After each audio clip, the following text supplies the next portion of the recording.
În momentul schimbării regimului, eram pastor la Mediaș și imediat cum s-a deschis libertatea de a face mai mult pentru lucrarea lui Dumnezeu, m-am gândit că ar trebui să înființăm o tipografie acolo, la Mediaș. Motivul acesta m-a determinat să plec către Germania în iarna anului adică chiar în februarie 1990 cu mașina, dar n-am putut să obțin viză de intrare în Germania, de aceea m-am oprit la graniță și orașul cel mai apropiat fiind Salzburg, m-am dus acolo, am căutat Biserica Adventistă și am petrecut ziua de vineri, apoi sâmbătă și duminica acolo. A fost providențial, fiindcă în comunitatea respectivă am făcut cunoștință cu un tipograf, frate, care lucra în Germania, locuia în Austria, dar lucra în Germania. Și când a aflat că am plecat pentru o tipografie, mi-a spus că mă va ajuta să fac rost de o tipografie. El cunoaște, de fapt, duminică ne-am și dus în Germania, am trecut în mașina lui și am vizitat o mare tipografie extraordinară. Într-un loc au băgat manuscrisul și la capătul liniei ieșeau cărțile gata împachetate. Și m-a însuflețit foarte mult văzând această minune a secolului 20 și am zis neapărat trebuie să avem și noi o tipografie, desigur incomparabil mai modestă. Am petrecut sabatul acolo, la Salzburg, în comunitate, mi s-a dat cuvântul și am descris care sunt condițiile acum, care s-au deschis, cum a decurs de fapt așa zisa revoluție și ce condiții noi au apărut, ce posibilități. Și apoi m-am întors înapoi acasă, fiindcă fratele Norbert Koch, tipograful pe care l-am cunoscut, mi-a spus că ar trebui să fac o vizită în satul părinților și al fratelui său, să mai fac o vizită acolo, va veni și el și atunci, la concret, vom căuta și vom găsi o tipografie.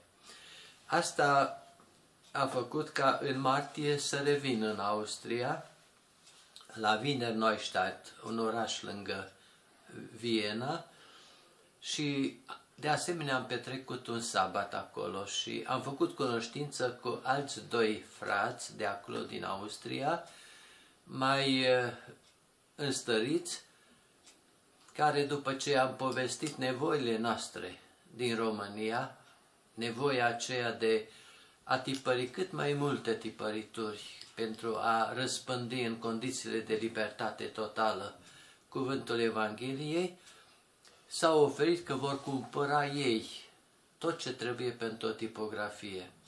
Să merg înapoi, împreună cu Norbert Koch, cei doi, Siegfried Werner și Victor Einprecht, vor sponsoriza cumpărarea unei tipografii. N-a trecut mult timp și în aprilie au venit cei trei în România, la Mediaș, aducând într-un microbus Ford Transit vechi din 1956 tot ceea ce trebuie pentru o tipografie. O mașină de tipărit A3, offset, care era o noutate atunci. Tipografiile noastre erau cu mașini de tipărit cu litere în plumb. Și au descărcat, au petrecut sabatul cu noi, am vizitat diferite comunități din districtul nostru și urma ca să caut un loc potrivit unde să fie instalată tipografia. Dar a intervenit în iunie alegerile la Uniune și am fost chemat să preiau răspunderea pentru crearea, că nu existau departamente, a 2 departamente, publicații și comunicații. Desigur că la început ezitam, puțin stăruia în mintea mea planul cu privire la transformarea Mediașului într-un centru de răspândire a Evangheliei. Și de fapt acești austrieci anume m-au ajutat și pentru a fi în serviciul populației de limbă germană, atunci încă erau foarte mulți germani în Mediaș și în jurul Mediașului.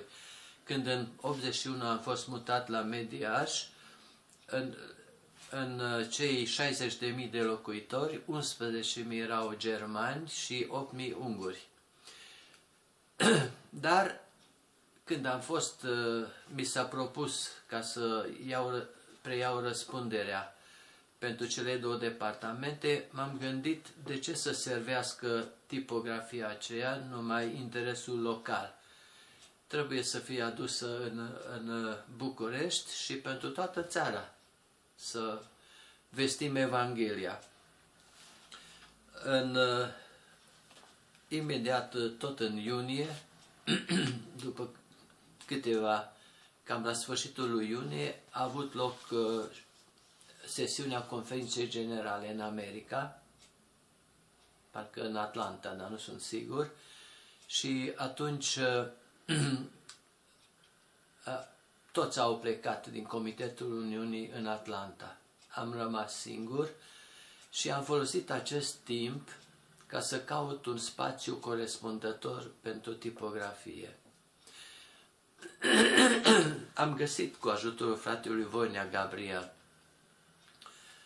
care avea cunoștință la primărie, un imobil în strada Romulus 45. Era o casă nelocuită, dar frumoasă și încăpătoare. Am făcut un contract cu primăria și, deci, contract de închiriat. Am transformat puțin, am renovat clădirea, dar n-am ajuns ca să instalăm acolo, fiindcă a fost mutat seminarul acolo, seminarul teologic.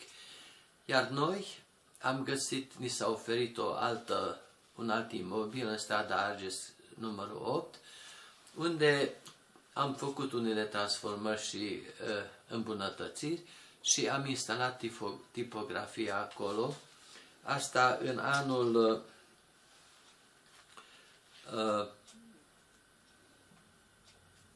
a fost în 91. În 91. Așa. În 92 tipografia a fost mutată în strada Labirint, directorul, primul ei director fiind Dumitru Dan. Apoi fratele Dima s-a îngrijit, fiind trezorierul Uniunii, și de procurarea altor mașini de tipărit și astfel s-a înființat tipografia cu toată forța, a început să tipărească tipăriturile noastre. În 92 a fost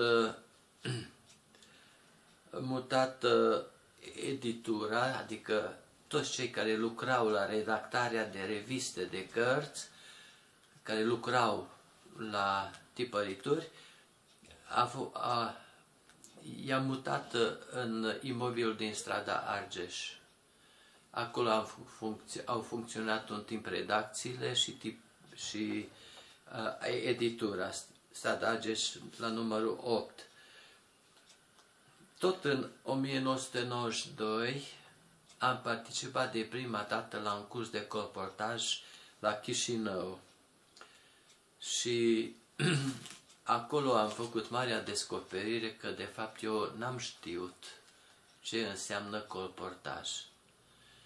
și că, de fapt, această lucrare, această formă de slujire este extraordinară și va fi principala forță de evangelizare a bisericii, cum a fost în toate timpurile. Aproape nu există țară unde actualmente sunt adventiști să nu fi pătruns adevărul întreitei solii îngerești prin intermediul colportorilor. În toate țările unde sunt adventiști, lucrarea a apărut prin mijlocirea colportorilor și a tipăriturilor.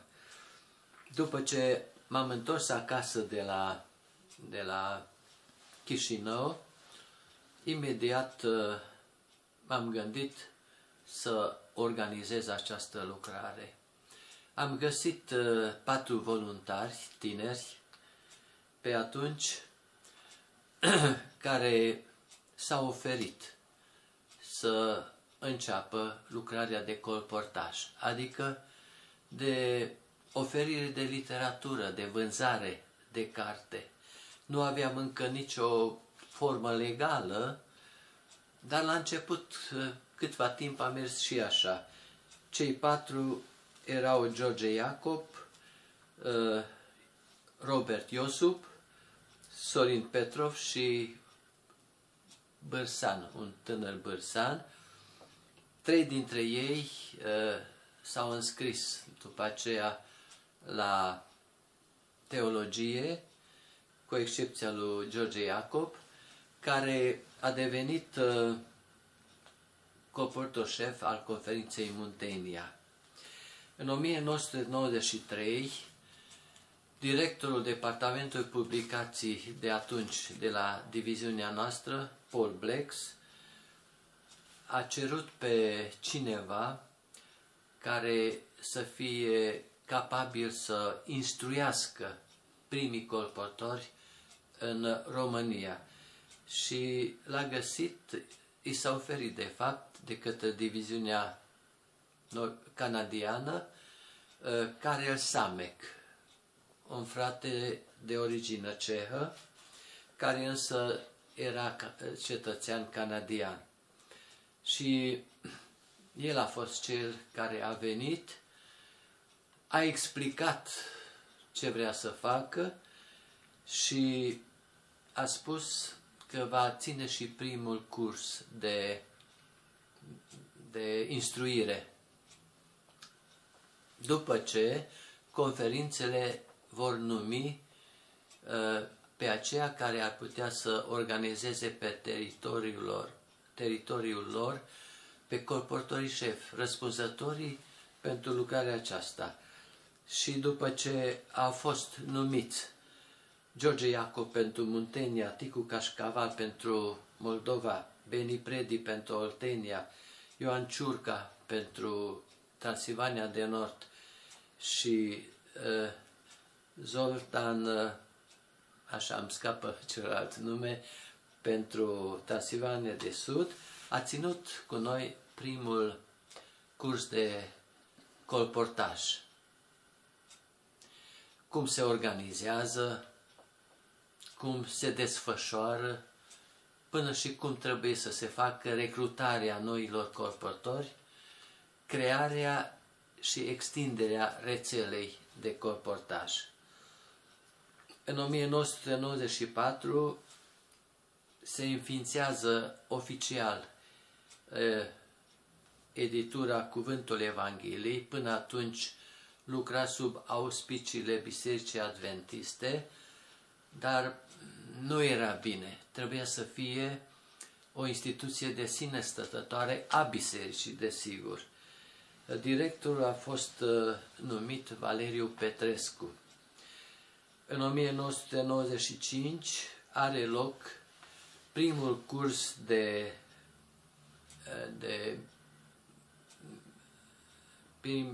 prima școală de colportori misionari, SCM, la Vata Dornei, pe care noi am ținut această școală. Au participat aproape 70 de persoane și a durat 2 săptămâni. Am predat la aceste cursuri și eu, dar am dat și fiecărui colportor șef anumite discipline, anumite ore pe care să le țină. Atât de așa succes a avut acest curs, încât a reușit să trezească entuziasm pur și simplu în participanți, dar și noi am fost foarte bucuroși și am hotărât ca imediat cum din nou se vor aduna 60-70 de candidați care se oferă să facă această lucrare, vom ține. În 1996 am ținut în iarna anului sau către primăvară al doilea curs de colportaj și iată a început să crească numărul colportorilor. Deja depășea 100. Organizarea colportajului, așa cum am învățat de fapt, era forma care s-a dovedit viabilă în toate țările unde în Biserica Adventistă funcționa colportajul. Apoi, observând că numărul celor care se oferă în toate comunitățile creștea tot mai mult, m-am hotărât să găsesc o formă în care un număr mare de colportori să pot instrui, forma pentru colportaj și în același timp să îmbin folositorul cu plăcutul.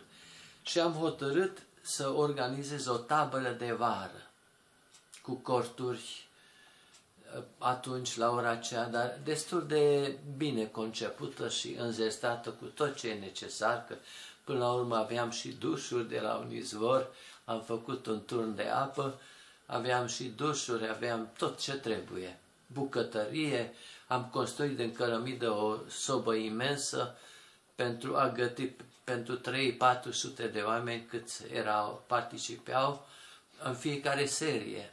Erau vreo 3 serii de câte 10 zile sau 2 săptămâni. Cu ocazia aceea a fost o experiență deosebită, adică așa ceva n-am mai trăit niciunul dintre noi, acolo în sânul naturii, la Sebeș de Făgăraș, la poalele munților Făgărașului, îmbinat, cum am spus, utilul cu plăcutul. Organizam excursii până sus la vârf, plimbări prin natură, mișcări, sporturi, dar și cursuri, ore intensive chiar de colportaj. În 1997 n-am mai obținut terenul respectiv. Proprietarii acelor terenuri n-au fost de acord să organizăm acolo cursurile și de aceea am căutat un alt loc.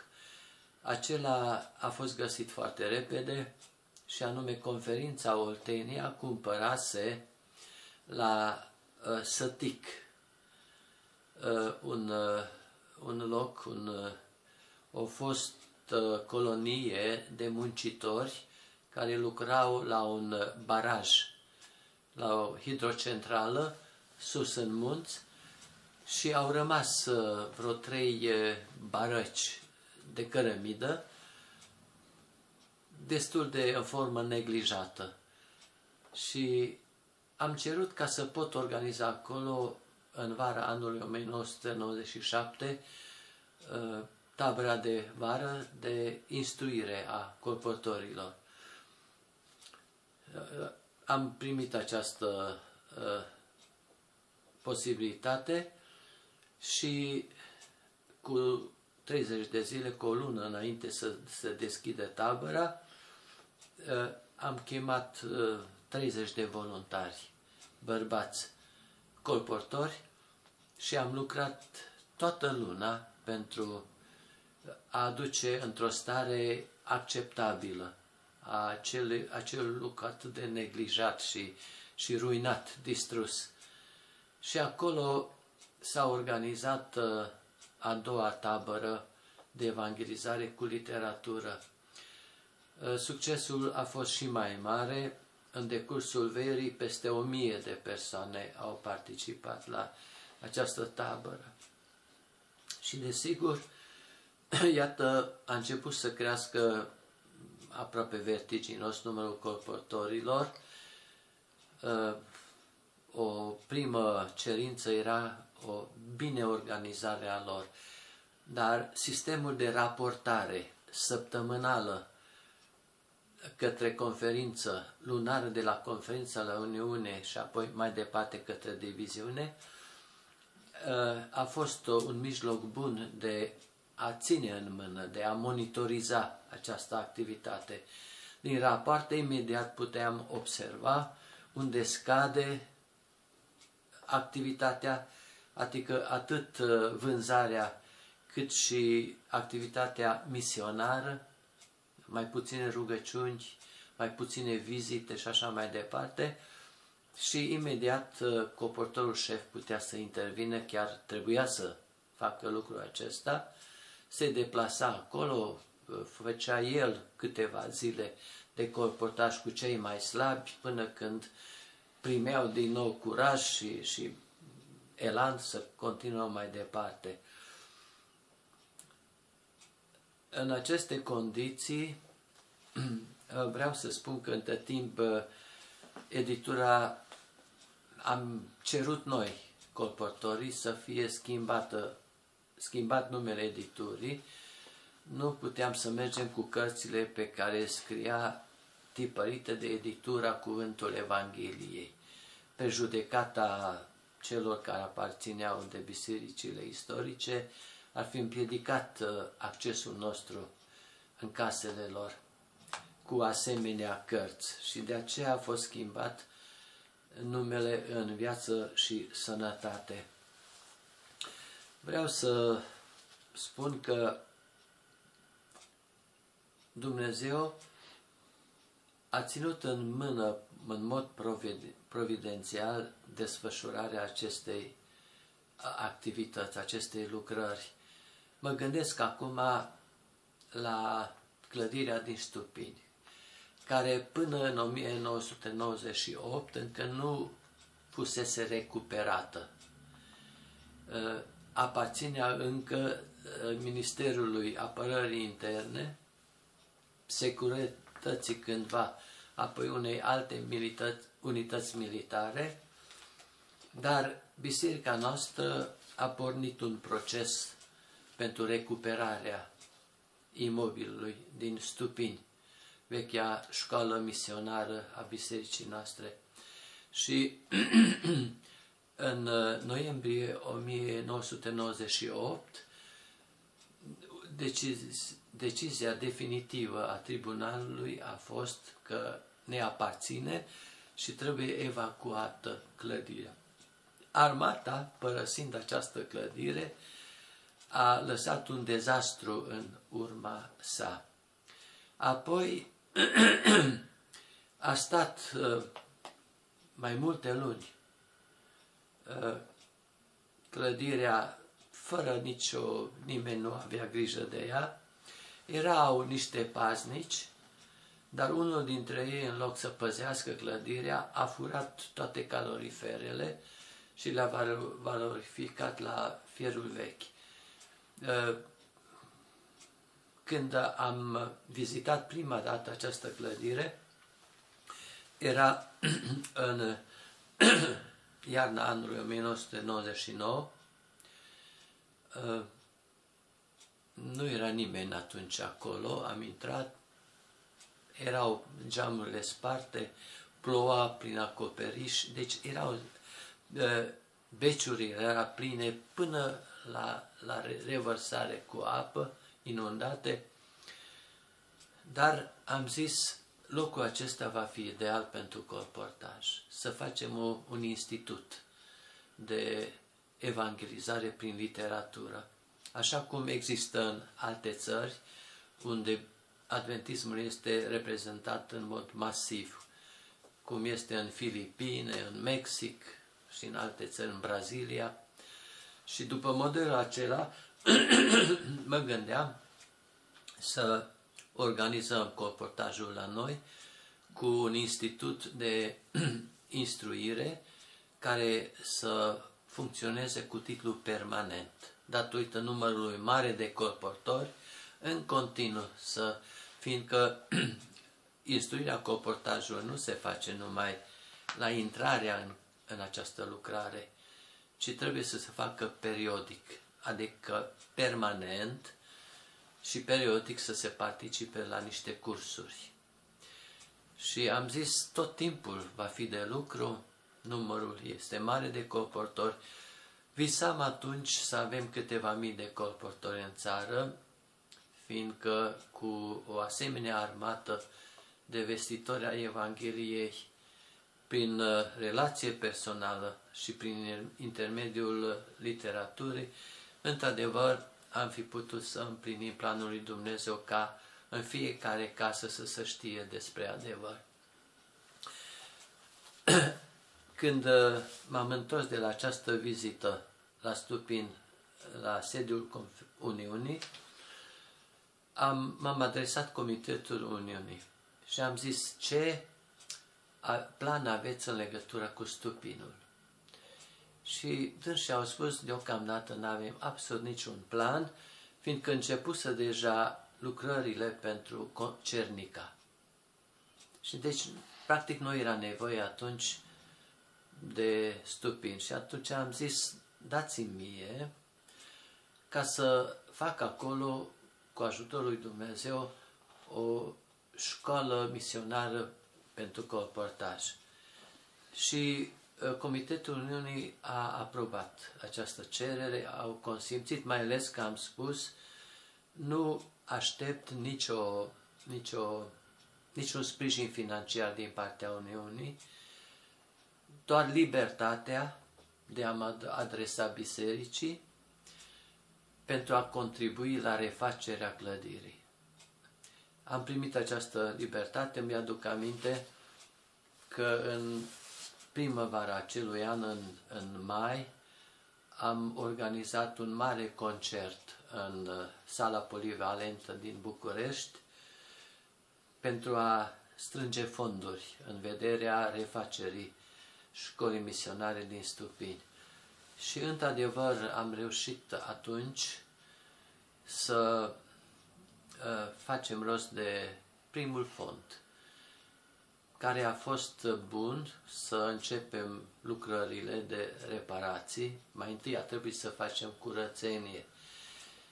Și am organizat armata colportorilor ca în permanență să fie între 30 și 50 de colportori.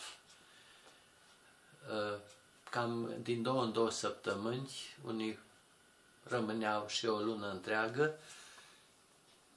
Mulți dintre ei erau și meseriași pricepuți, ca să începem lucrarea aceasta. Între timp am lansat în toată țară o strângere de fonduri.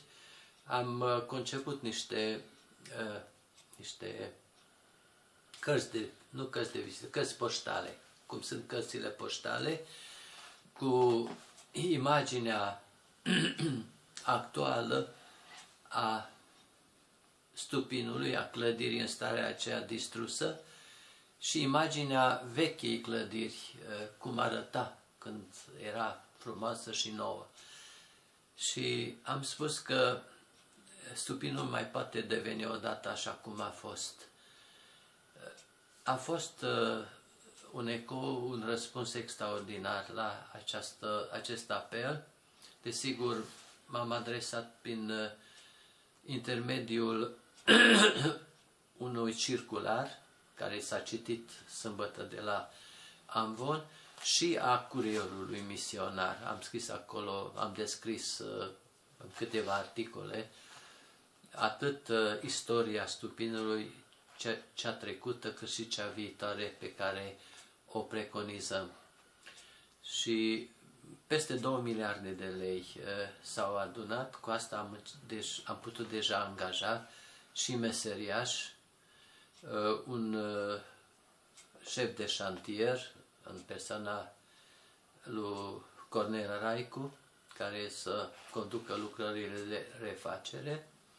Și am avut, deci, în 1999, în loc să facem tabără de vară, așa cum făcusem în 96-97, acum am făcut la Stupin, prima mare întâlnire a colportorilor.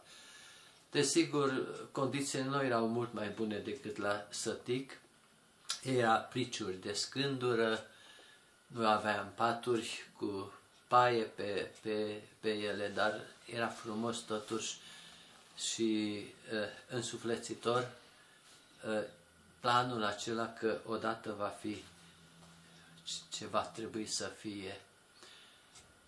În felul acesta s-a continuat cu lucrarea de la Stupini. Vreau să spun că între timp s-a ivit nevoia înființării unei asociații. Dar înainte chiar ca această asociație să fie înființată, înființarea unei reviste pentru colportori. Am putut constata că atunci când colportorul bate la ușă, poate întâlni trei feluri de nevoi. Nevoia de sănătate, la care se răspunde cu cărți de sănătate. Nevoia de relație bună între soț și soție. Nevoia de relație bună între părinți și copii. Și fiindcă cărțile încă apăreau greoi și nu erau de foarte bună calitate, și fiindcă colportorii aveau teritoriul lor de activitate de așa fel încât la 2-3 luni reveneau la aceeași ușă și făceau lucrul acesta nu fiindcă n-ar fi fost alt teritoriu, dar fiindcă ideea aceea a fost a repetabilității, a revenirii, a realizării unor legături mai strânse cu oamenii pe care îi vizitează și să vină, deci, cu cât mai multe contacte, cu atât mai bine, mai multe ocazii de influență, de vorbire, de oferire de literatură. Și fiindcă în ritmul ăsta nu puteau să apară cărți, am zis o revistă de sănătate, de educație, de familie. Și după ce am testat, cumpărând o altă revistă de sănătate, dând colportorilor din București câte 10 la fiecare și am spus, mergeți din casă în casă și să facem un sondaj, o testare. Ia să vedem dacă populația ar fi interesată de o revistă. Și a fost un mic chestionar din care am aflat că ar fi interesantă, ar cumpăra și anume la ce preț. Am indicat acolo 3 prețuri și majoritatea se referea la un preț pe care am zis acesta trebuie să fie prețul. Ia să vedem acum dacă acest preț va fi realizabil, adică să nu fie în pierdere. Și m-am adresat editurii, au calculat, da, a fi realizabil. Și atunci am înființat și o redacție a acestei reviste, tot în strada Argeș. Și am scos 2 numere. De fapt, prima tentativă de a scoate o revistă se duce înapoi în 92 și 93. Dar atunci, fiind prea ocupat, prea absorbit de multiplele sarcini pe care le aveam și în departamentul comunicații și în departamentul publicații, în departamentul comunicații trebuia să înființăm radioul, televiziunea de asemenea un sistem de reprezentare a bisericii la toate nivelurile în fața lumii de afară. Am zis că nu suntem în stare și am cedat articolele unei firme din Brăila, unui frate, care a tipărit din ele 2 numere a revistei Viață și Sănătate. Dar am revenit la această idee în 1999 și am tipărit această revistă. La început într-un tiraj foarte mare de 50.000, în ideea că va fi binevenită și pastorilor din comunități, care dau în mâna membrilor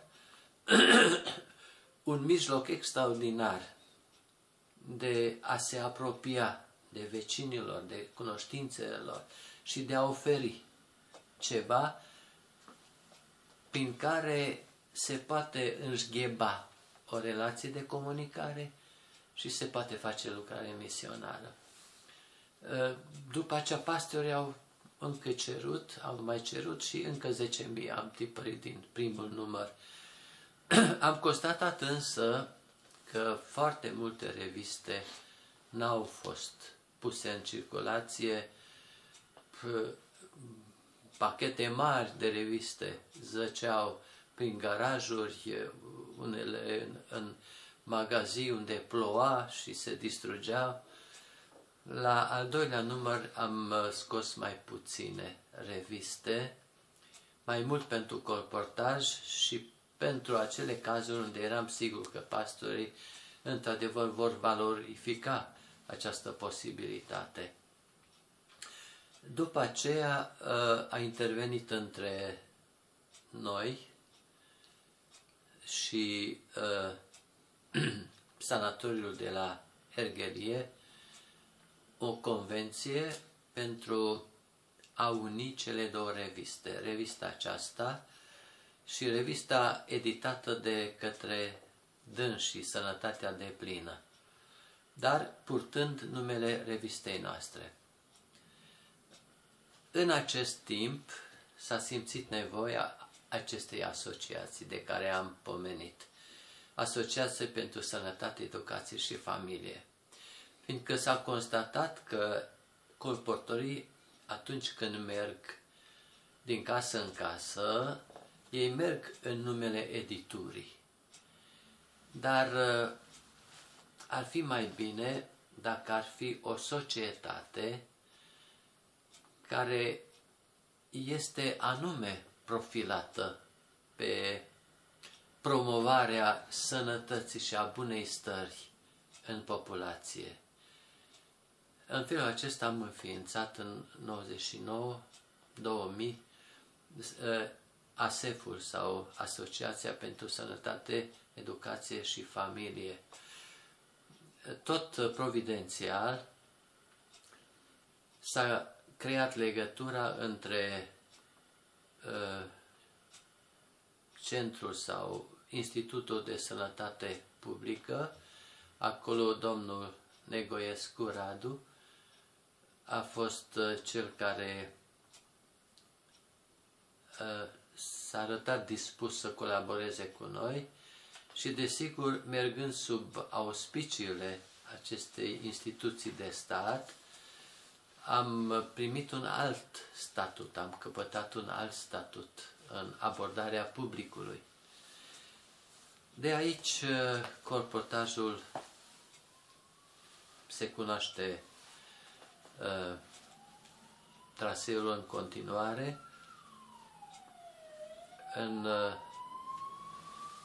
Către 2005, 2003, 2004 deja, a fost schimbat directorul editurii, a venit un alt director, Paul Ceavdari, și împreună ne-am gândit cum am putea îmbunătăți și mai mult lucrarea prin ridicarea calității tipăriturilor, în primul rând, dar și a diversității tematice. Și ce alt model ni s-ar fi oferit decât editura Safelis din Spania? Am făcut 2 vizite împreună acolo și fratele Rodriguez, directorul acelei edituri, am vizitat editura, era înfloritoare, extraordinară, tipărea nu numai pentru nevoile din Spania, pentru toate țările vorbitoare de limba spaniolă și fratele Rodriguez au făcut și ei câteva vizite, ne-au sugerat ca colportajul să treacă integral în răspunderea editurii cum este la ei. Adică până atunci era mai ales în responsabilitatea Departamentului Publicații al Uniunii. Trecând în răspunderea editurii, aspectul comercial, inevitabil, a devenit prioritar, deși se declară în continuare ca scop al lucrării evangelizarea, lucrarea misionară. Aceasta era însă scopul propus, dar scopul inevitabil și urmărit aproape legic era rentabilitatea actului. Și în felul acesta colportajul voluntar a început să cadă în penumbră și apoi în umbră. Aceia care nu făceau normele, de asemenea, se eliminau, pe drept într-un fel, dar noi eram mulțumiți și dacă nu fac normele, ei iau mai puțin bani, dar totuși avem oameni, agenți, care poartă cu ei solia din când în când. Odată intrând într-o instituție bine organizată, se cerea o altă disciplină în această lucrare, mai ales că instituția, și acesta era câștigul în plus. Până atunci erau contracte, în virtutea cărora puteau lucra, reprezenta colportorii editura, dar și plăteau impozit, dar nu beneficiau nici de fond de pensii, nici de ajutor de sănătate, ajutor social. Și acum angajarea era în toată ordinea, deci așa cum trebuie să fie, și lucrul acesta, desigur, a mărit pretențiile față de cei angajați. Și cei care nu-și făceau norma erau tolerați un timp, după aceea nu. A scăzut foarte mult numărul colportorilor, nu și cantitatea de vânzare, fiindcă normal beneficiau de niște condiții în care își puteau integral desfășura activitatea, cărțile erau din ce în ce mai bune, mai diverse tematic și lucrul acesta a făcut ca încă să crească cantitatea de literatură vândută. Probabil la capitolul lucrare misionară, fiind demobilizați cei care lucrau part-time și cei care full-time, dar doar parțial, lucrau doar parțial, probabil că lucrarea misionară avea de suferit. În schimb, aveam satisfacția că lucrarea merge nevisat de frumos, mai ales după aceea, când fratele Pop Iacob a devenit directorul editurii. Iată, aproape că este spectaculoasă dezvoltarea acestei activități, tipărirea și răspândirea cuvântului lui Dumnezeu. Desigur că lucrarea se poate dezvolta în continuare. Una din marile calități ale acestui gen de activitate este adaptabilitatea sa la aproape orice circumstanță, orice împrejurare. Când accesul la casele oamenilor a devenit mai greu de realizat, pe de o parte pentru că întâmpinam o concurență de oferte la ușile oamenilor. Nu eram singurii care băteam acolo. Erau diferite firme care veneau cu produsele lor și băteau la uși și așa mai departe. Și oamenii tot mai greu deschideau ușile. Apoi s-au pus și interfoane, s-a încuiat și accesul la scara blocului.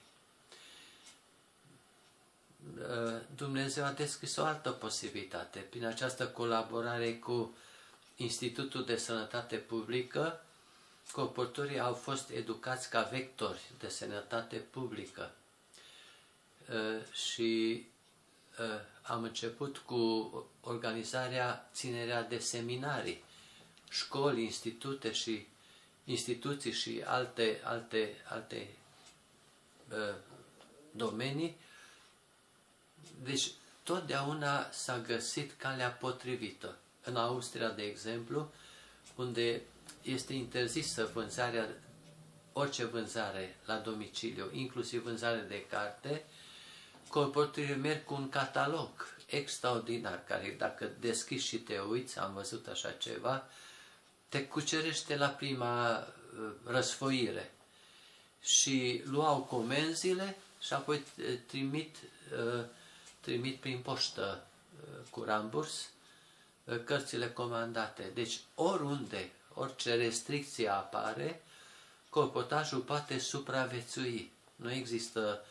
Nu pot imagina, chiar dacă ar fi total interzis, am reîntoarce la ceea ce a fost în timpul comunismului. Când se băteau la mașină de scris, se multiplicau cărțile și se răspândeau pe sub mână. Dar colportajul va funcționa până la venirea Domnului.